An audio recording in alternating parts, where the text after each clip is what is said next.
Hey, last night I had a really crazy, intense outreach experience. We went to the George Floyd Memorial um, down at 38th in Chicago here in Minneapolis, and we went to one of their community meetings. They have a community meeting every day over at one of the businesses that's closed down over there, and there were some really beautiful things about that.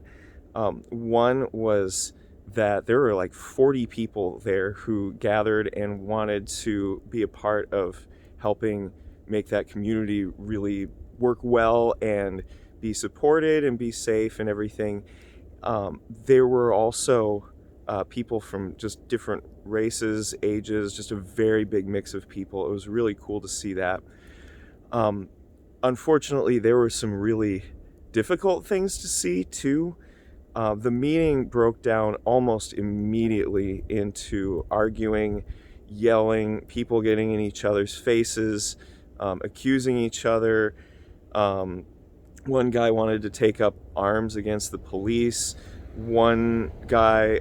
Another girl came by and was like yelling out at everyone, saying they're all anti-Semitic, and then some of the people from the meeting came over and told her she had to leave, and so it was very difficult to see there too.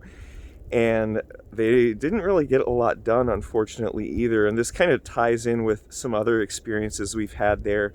3 weeks ago, we had a team that went over to one of the community meetings, and they were actually just out cleaning up trash in that area. And one of the security guards there, who we know very well, and he's been very receptive to the gospel, came over and told the guys from our group that they had to leave, and they said, well, we're just here to clean up trash. We'd like to keep serving this community. And he got in their faces and was yelling, and it was like kind of demonic almost. And finally they got invited to the community meeting and got to have some good conversations there.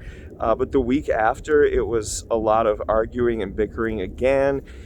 And so all that to say, I'm not saying this to bash the people of that area.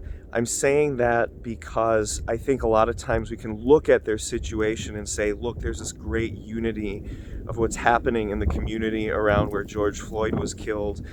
And a lot of times in those situations, I've seen this elsewhere too, the unity can really be just surface level.